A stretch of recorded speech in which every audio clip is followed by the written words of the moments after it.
Hello friends, welcome to EC Academy. In this lecture, we will understand the concept of full wave rectifier. This is the second type of rectifier we are discussing. In the previous lecture, we have discussed about half wave rectifier and we understood the efficiency of the half wave rectifier, ripple factor as well as the peak inverse voltage. Today we will start with full wave rectifier.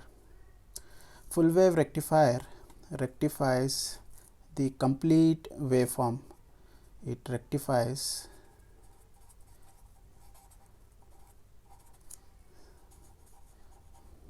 complete AC signal, which means it rectifies both positive half of the input cycle as well as the negative half of the input cycle. That's why the name full wave rectifier. This is the circuit of full wave rectifier. As you can see, a full wave rectifier circuit consists of a transformer, two diodes and a load resistance. The secondary half of the transformer, there are three terminals. We are considering all the three terminals. So this rectifier is also known as center tapped full wave rectifier because in the secondary half of the transformer we have two sections. You can see this is the upper section from this point to this point and this lower section here, you can see here. So this point to this point.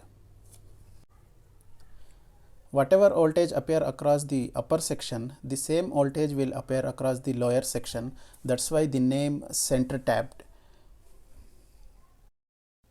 Now let us see the working of the full wave rectifier. To understand the working of the full wave rectifier, we will consider an AC signal which is V2. Let us consider V2, which is the input to the rectifier. V1 is the AC power supply, which will be 230 volts 50 hertz. Now V2 is having both positive half of the input cycle as well as the negative half of the input cycle. This is positive half of the input cycle as well as the negative half of the input cycle. So from the definition of full wave rectifier, we understood that it will rectify both positive half as well as negative half of the input cycle. So if you consider one positive half and one negative half, that is one complete waveform. That's why the name full wave rectifier. Now we will see the working of the full wave rectifier. So working of the full wave rectifier we will understand by taking two cases again. So first case we will consider during positive half of the input cycle what will be the behavior of the circuit, and during negative half of the input cycle what will be the behavior of the circuit. First let us consider during positive half of the input cycle. During positive half of the input cycle, the polarities across the upper section of the secondary of the transformer will be positive and negative. You can see V2 will be positive and negative during the forward bias condition, and since the same voltage appear across the lower section of the secondary of the transformer, the polarities here it will be positive and negative itself.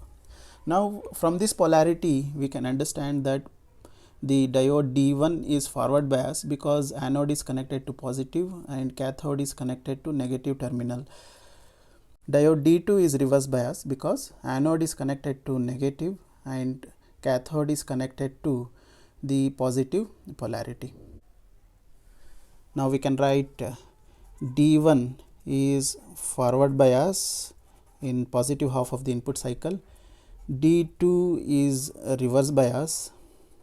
Now D1 will conduct in forward bias condition, so current will flow in the circuit and it will pass through the load resistance and we will get the output voltage due to forward bias condition of D1.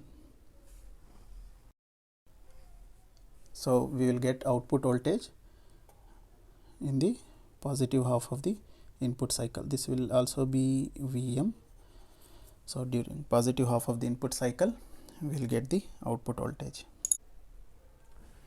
During negative half of the input cycle, the polarities across V2 will be minus and plus. The same polarity appears across the V2 which is at the lower section of the secondary of the transformer.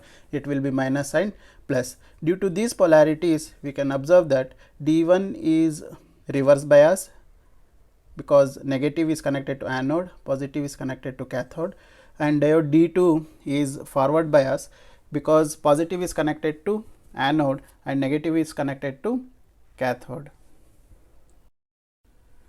So we can say D1 is reverse bias during negative half of the input cycle and D2 is forward bias. Since D2 is forward bias, we will get the output voltage V0 due to the conduction of diode D2. Hence, we will get output voltage during positive half of the input cycle due to D1, and during negative half of the input cycle we will get the output voltage due to D2. This same process will continue again. During positive half we will get the output voltage due to D1, and during negative half we will get the output voltage due to D2. The equations for V1, V2 and I remain same as we have discussed for the half wave rectifier. Now we will discuss the characteristics of full wave rectifier. The first important characteristics is the efficiency. So we have defined efficiency while discussing the characteristics of half wave rectifier. Efficiency is the ratio of output power divided by input power, and the efficiency of full wave rectifier is 81.2%. The second characteristic, the ripple factor of full wave rectifier is 0.482, which means for each DC component, for one DC component there will be 0.482 AC component, which is very less compared to half wave rectifier. And the third characteristics of full wave rectifier is the peak inverse voltage. We know the peak inverse voltage can be defined as the maximum reverse voltage that can appear across the diode when the diode is connected in reverse bias condition or when the diode is operating in reverse bias condition. During positive half of the input cycle, diode D1 was conducting and diode D2 was reverse biased, and during negative half of the input cycle, diode D2 was conducting and D1 was reverse biased. So the maximum voltage across D2 during positive half will be Vm, and the maximum voltage across D1 in negative half of the input cycle will be Vm. So we can add these two, it will be 2 Vm. So the peak inverse voltage of full wave rectifier is Vm plus Vm, which will be 2 Vm. This is the peak inverse voltage. There is a most popular question that will be asked: why full wave rectifier is preferred over half wave rectifier? If we write the difference between half wave rectifier and a full wave rectifier, so we can identify that the efficiency of a half wave rectifier is 40.6% and the full wave rectifier it is 81.2%, and the ripple factor is 1.21 for half wave rectifier and it is 0.48 for full wave rectifier.